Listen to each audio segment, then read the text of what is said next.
Hi everyone, welcome to episode 4 of our At the Whiteboard series. This week we're going to address a question that was submitted by one of our members related to training plateaus. So the idea behind seeing kind of consistent progress over the course of a certain period of time and then hitting a certain point where both either strength and or conditioning seems to reach a point where the progress stagnates. Potentially even starts to decline and go in the opposite direction of what we're hoping for.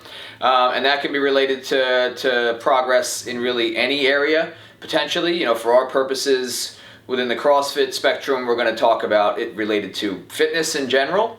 And I think this is a common scenario that people encounter throughout their training careers, throughout their athletic careers. Probably all of you watching this video, if you've been doing CrossFit for, let's call it, at least 9-12 months, you've probably reached a point where that could potentially is starting to happen, in certain areas at least. So we're going to kind of talk about that scenario, address some of the potential reasons why that's going to happen, and then discuss some of the potential solutions and strategies that we can employ to make sure that, not necessarily that we avoid that scenario, because it essentially is an unavoidable scenario that's going to happen eventually, but how we can kind of mitigate the effects of that and potentially see us through to the point where progress starts to move in the right direction once again. All right, so just to discuss training plateaus in general, let's kind of look up at the lifetime of a training career potentially. The scenario that we're going to look at is someone that walks into CrossFit and starts doing our program, whether they have an athletic background, whether they have experience with exercise is almost irrelevant. I mean, that will affect certain time frames for this process, but the rule of thumb really is like there's a honeymoon phase with CrossFit that I'm sure most of you guys have experienced, where when you first start doing it, progress, and this graph, this crude graph here, time is on the bottom axis and fitness is on the hard vertical axis there. I'm not even sure if it's X and Y. I think that's how it goes, X-axis and Y-axis. So this is time, that's just fitness, meaning strength, conditioning, flexibility, coordination, all those things kind of wrapped up into one general term.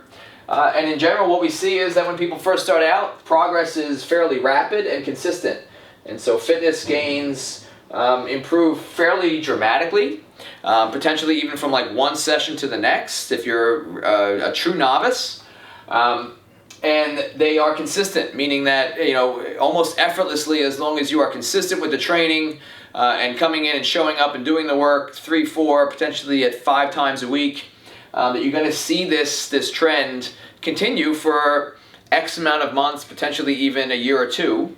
But somewhere along the line, as you continue to train in the same manner, that progress is going to eventually stagnate and potentially not only slow down and potentially level off, but even start moving in the opposite direction and start to, you'll start not only a stagnation in progress, but an actual decline in certain parameters.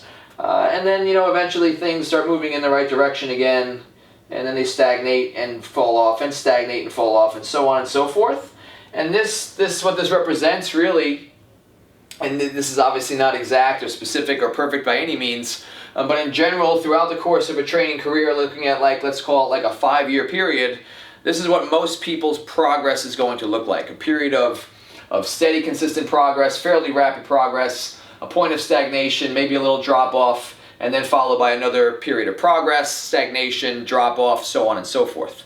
Now, what we're going to look at is kind of like this point right here, those points of stagnation or plateauing, and potentially even looking at the period where things are dropping off.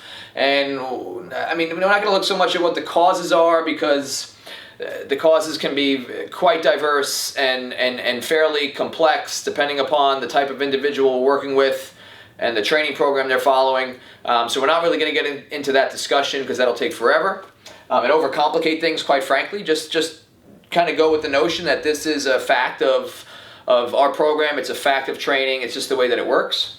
But let's look at some potential strategies for, again, mitigating that and kind of what we do when we reach that plateau. So first and foremost, and we talked about this in our first 3 episodes of At the Whiteboard, is looking at our nutrition and lifestyle practices. And again, these aren't necessarily in any particular order of importance, but if I had to pick one right out of the gate that I would look at, it would be that first and foremost. So looking at the food, the water intake, and the sleep habits, both in quantity and quality. So just starting with that right out of the gate, those are three areas that we would need to look at to make sure that we have all of our ducks in a row with respect to eating the right types of foods in the right quantities, consuming enough water, and making sure that we're properly hydrated on a chronic level, so day in and day out, and then sleeping appropriately in terms of getting high quality sleep and getting enough sleep pretty much every single day. Obviously there's going to be some minor exceptions to that here and there, but for the most part we need that stuff to be in place really solid, like a 90% level, to make sure that this stuff doesn't start to really move in the wrong direction consistently. Particularly with the type of training that we do, it's as you all know, fairly demanding and rigorous. And we treat you guys as though you're athletes playing a sport, and that's the type of training that we perform. And so we have to really kind of take this stuff pretty seriously, more so than someone that's just showing up at LA Fitness and hopping on an elliptical and doing 30 minutes of pretty easy, low intensity work. And so that becomes way more important with the type of training that we're doing. So if you have any questions related specifically to that, obviously go back to our first 3 videos, and we cover that stuff pretty in depth. In fact, way more in depth than I even anticipated we were going to. The second thing to look at here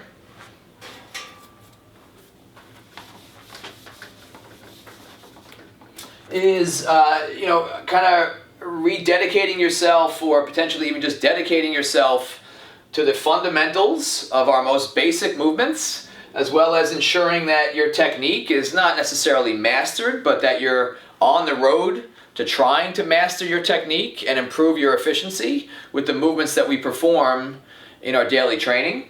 And so if we look at, if we just look at some examples to kind of highlight what I'm talking about here, and let's just say, for example, that you want to improve your 1 rep max snatch, okay? And that's one specific marker on that fitness continuum that we're looking to improve.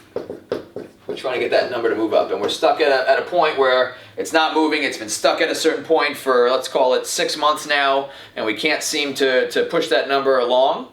It's not necessarily just a function of getting stronger that's going to allow that number to move up, but what we have to ensure is that all the pieces that are present within that movement, which is a fairly complex movement, are as solid and as developed as possible.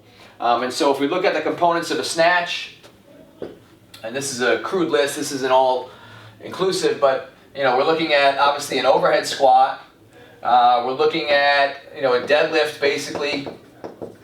Obviously some differences there, but just fundamentally kind of similar there. So even if we just look at the 2 positions or components of the snatch in terms of other movements that we can look at, we have to ensure that the overhead squat is as solid as possible. We have to ensure that the mechanics of the deadlift are as solid as possible, and all the ingredients that are going to go into those movements. So overhead squatting requires proper shoulder mobility.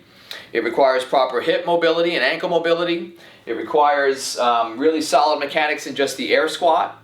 The deadlift obviously requires proper trunk strength, proper postural awareness, so on and so forth, hamstring flexibility, and the list can go on and on and on and on and on. So if I'm scratching my head and I'm showing up and I'm just saying, I'm just going to keep putting 5 more pounds on the bar and cross my fingers and hope for the best, you can see that that's going to be, I'm just kind of like butting my head into the wall over and over again and trying to force something that's simply not there. So I have to kind of take a step back and try to revisit my fundamental movements and try to master them as best as possible. And that the best place probably perhaps to make that happen is going to be in warm-ups, after workouts, spending some extra time on those things, dedicating yourself to coming in early and staying a little bit later, and taking the warm-ups that we perform in class seriously, and taking your lighter warm-up sets seriously, to ensure that stuff is trained to the best of our ability.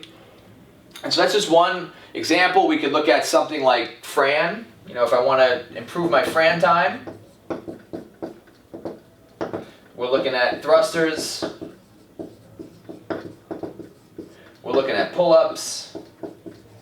And we're obviously looking at capacity in terms of breathing and dealing with lactic acid and pain and all that kind of stuff. But just if I take this away completely for now and not even discuss that, we'll get into that kind of stuff later. If I just look at the movements that are contained there's probably some inefficiencies that are present within my thruster, due to squat mechanics, due to rack position issues, due to overhead issues. Probably the same kind of story with pull-ups that can also be cleaned up. That'll ultimately allow me to improve my time in that workout, just due to improved efficiency with the movements themselves. All right, so really important is that we kind of take a step back from the bells and whistles and the fancy stuff and the idea that we just got to work a little bit harder all the time, and really dedicate ourselves to trying to improve the most basic movements that exist within our program. Really, really important. Okay. Third, this is going to be the final one for today that we talk about. We'll kind of talk about the remaining three in a second video related to this topic, but just balancing work and rest and intensity and volume. So we'll look at each one of those separately real quick.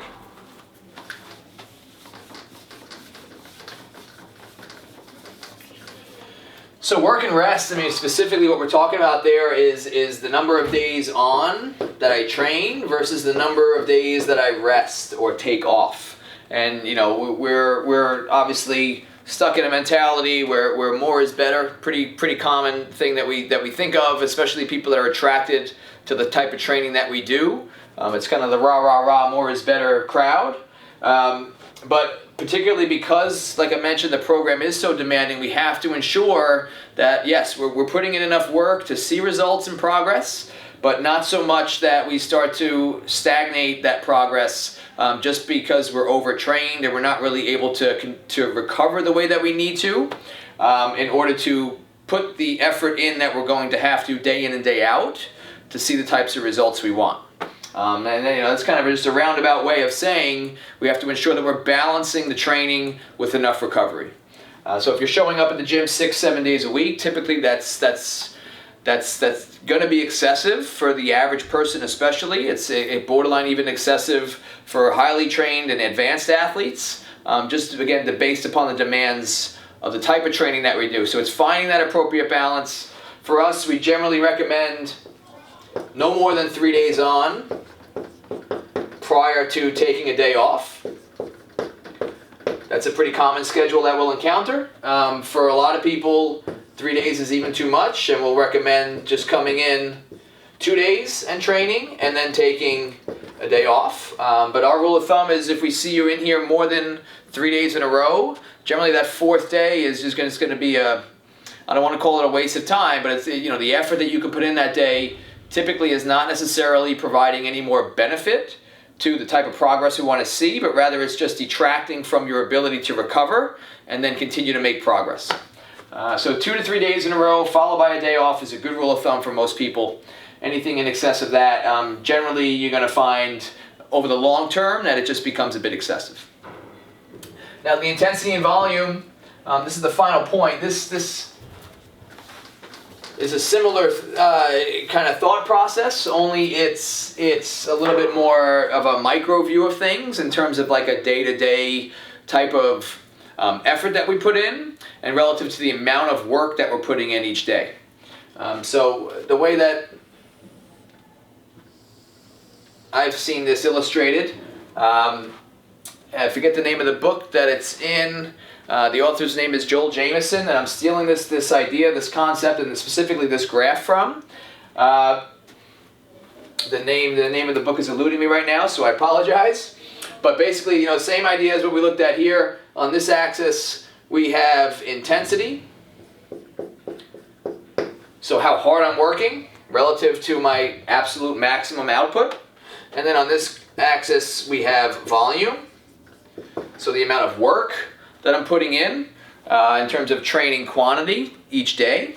And so there's thresholds for each of those in which we have to surpass for adaptation to occur. In other words, if I'm brand new to training, I can show up once or twice a week. I can kind of like just go through the motions and I'm still going to see progress because I'm brand new.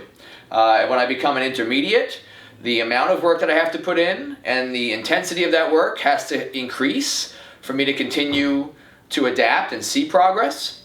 As I become more advanced, once again, a little bit more volume as well as a little bit more intensity needs to be present for me to continue to adapt and see progress. Now, there is a point where, the point of diminishing returns can be reached, where if I keep pushing intensity and volume in the direction of more, I'm going to reach a point where I simply can't maintain that. But we all have a certain threshold with each. Let's just look at one particular example here, where this is my volume threshold right here. So for me to see adaptation to the training, I need to surpass this amount of work. I know this is kind of a crude drawing. It's not very specific, but you understand what I'm saying. Let's just say this is 1 day of training per week, 2 days of training per week, 3 days of training per week, 4 days of training per week, and 5 days of training per week as just an example of that. So for me to see progress, I need to train 5 days a week, because any less than that, I'm simply not pushing myself past that volume threshold. And the same idea with intensity. So this is the intensity threshold here. So I have to work at least this hard up beyond this line in order to see adaptation and progress, just based on my training experience and level. Now with this, what I need to find is I need to find myself kind of right here, right at the cross section of those two thresholds. Not all the way out here, because now I'm having too much volume and too much intensity all at once, and I'm going to crash and burn. If I'm in here, I'm not beyond my volume threshold, so I'm not doing enough work. I'm also not beyond my intensity threshold, so I'm not working hard enough. So I need to do more training and more intense training when I'm down there. If I'm out here, I'm training enough, but it's not at a high enough intensity. So we'll see that quite a bit, where people just need to think that they do more, but they really don't understand how to work that hard. And they're going to, again, continue to find themselves at a point of stagnation if that's the case. And over here, again, I've reached my intensity threshold and I'm working hard, but I'm not working enough. So I haven't reached my volume threshold. All right, so I need to find the perfect point, which is right there, which is different for everybody, where I've just surpassed my volume threshold, I've just surpassed my intensity threshold, so adaptation is going to occur.